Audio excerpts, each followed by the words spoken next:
ನಮಸ್ತೆ ಎಲ್ಲರಿಗೂ. ಇವತ್ತಿನ ವಿಡಿಯೋದಲ್ಲಿ ಹೆಲ್ದಿಯಾಗಿ ಟೇಸ್ಟಿಯಾಗಿ ಕಲರ್ಫುಲ್ ಆಗಿರೋ ಒಂದು ಪರಾಟ ರೆಸಿಪಿನ ಶೇರ್ ಮಾಡ್ತಾ ಇದ್ದೀನಿ. ಇದಕ್ಕೆ ಯಾವುದೇ ರೀತಿಯ ಸ್ಟಫಿಂಗ್ ಮಾಡುವಂಥ ಅವಶ್ಯಕತೆ ಇಲ್ಲ. ಇನ್ಸ್ಟಂಟಾಗಿ ಕ್ವಿಕ್ಕಾಗಿ ಮಾಡ್ಕೋಬೋದು. ಮಕ್ಕಳಿಗೆಲ್ಲ ತುಂಬ ಇಷ್ಟ ಆಗುತ್ತೆ.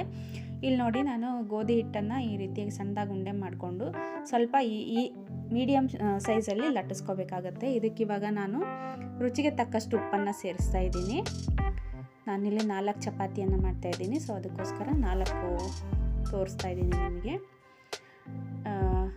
ಇದಕ್ಕೆ ಒಂದು ಚಿಟಿಕೆಯಷ್ಟು ಅರಿಶಿನ ಪುಡಿ ಮತ್ತು ಟೊಮೆಟೊ ಕೆಚಪ್ಪನ್ನು ಹಾಕ್ಕೋಬೇಕು. ನಂತರ ಇದಕ್ಕೆ ಚಿಲ್ಲಿ ಫ್ಲೇಕ್ಸನ್ನು ಮಿಕ್ಸ್ ಮಾಡ್ಕೋಬೇಕು. ಖಾರ ಜಾಸ್ತಿ ಬೇಕು ಅನ್ನೋರು ಸ್ವಲ್ಪ ಅಚ್ಕಾರದ ಪುಡಿನೂ ಸೇರಿಸ್ಕೋಬೋದು. ಈ ರೀತಿಯಾಗಿ ಹಾಕೋದ್ರಿಂದ ನಿಮಗೆ ಕಲರ್ಫುಲ್ಲಾಗಿರುತ್ತೆ. ಮಕ್ಕಳು ಕೂಡ ತುಂಬ ಇಷ್ಟ ಆಗುತ್ತೆ. ಇದಕ್ಕೆ ನಾನು ಸ್ವಲ್ಪ ರೆಡ್ ಚಿಲ್ಲಿ ಸಾಸ್ನ ಹಾಕ್ಕೊತಾ ಇದ್ದೀನಿ, ಕಲರ್ಗೋಸ್ಕರ, ಮತ್ತು ಸ್ವಲ್ಪ ಖಾರ ಟೇಸ್ಟ್ ಬರಲಿ ಅಂತ ಹೇಳ್ಬಿಟ್ಟು. ಇವಾಗ ಇವೆಲ್ಲನೂ ಈ ರೀತಿಯಾಗಿ ಮಿಕ್ಸ್ ಮಾಡ್ಕೋಬೇಕಾಗತ್ತೆ.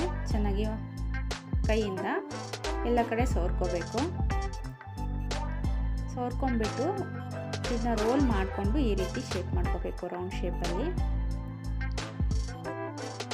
ಈ ರೀತಿಯಾಗಿ ಲಟ್ಟಿಸ್ಕೋಬೇಕು ರೌಂಡಾಗಿ. ನೀವು ಯಾವ ಶೇಪಲ್ಲಿ ಬೇಕಾದರೂ ಮಾಡ್ಕೋಬೋದು. ಸ್ಕ್ವೇರು ಮತ್ತು ಟ್ರೈಯಾಂಗಲ್ಲು, ಓವಲ್ಲು, ರೌಂಡ್ ಶೇಪು, ನೀವು ಮಕ್ಕಳಿಗೆ ಯಾವ ಶೇಪಲ್ಲಿ ಮಾಡಿಕೊಟ್ರೂ ತುಂಬ ಚೆನ್ನಾಗಿರುತ್ತೆ. ನಾನಿಲ್ಲಿ ಸರ್ಕಲ್ ಶೇಪಲ್ಲಿ ಮಾಡ್ತಾಯಿದ್ದೀನಿ. ಇದಕ್ಕೆ ಒಂದು ಸ್ವಲ್ಪ ಎಣ್ಣೆಯನ್ನು ಸವರ್ಬಿಟ್ಟು ಬಿಸಿಯಾಗಿರೋ ತವಾದ ಮೇಲೆ ಹಾಕಬೇಕು. ಇದಕ್ಕೆ ಮೇಲೆ ಕೂಡ 1 ಟೇಬಲ್ ಸ್ಪೂನಷ್ಟು ಆಯಿಲ್ನ ಹಾಕ್ತಾಯಿದ್ದೀನಿ. ಆಯಿಲ್ನ ಈ ರೀತಿಯಾಗಿ ಎಲ್ಲ ಕಡೆನೂ ಸ್ಪ್ರೆಡ್ ಮಾಡಿಬಿಟ್ಟು ಮೀಡಿಯಮ್ ಫ್ಲೇಮಲ್ಲಿ ಚೆನ್ನಾಗಿ 2 ಬದಿನಲ್ಲೂ ಬೇಯಿಸ್ಕೋಬೇಕು. ಇದಕ್ಕೆ ನೀವು ಮೆಂತ್ಯ ಸೊಪ್ಪು ಏನಾದರೂ ಇದ್ದರೆ ಅದನ್ನು ಕೂಡ ಹೆಚ್ಚಿ ಹಾಕ್ಕೊಂಡ್ರೆ ಇನ್ನೂ ಕಲರ್ಫುಲ್ಲಾಗಿ ಕಾಣಿಸುತ್ತೆ. ಮತ್ತು ಕಸೂರಿ ಮೇಥಿನೂ ಕೂಡ ಮಿಕ್ಸ್ ಮಾಡ್ಕೋಬೋದು.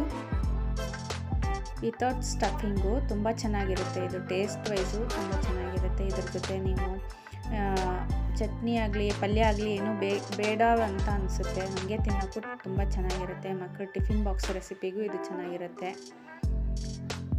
ಮಾರ್ನಿಂಗ್ ಟಿಫಿನ್ಗೆ ಮತ್ತು ಈವ್ನಿಂಗ್ ಸ್ನ್ಯಾಕ್ಸ್ ಕೂಡ ಇದನ್ನು ಮಾಡಿಕೊಡ್ಬೋದು.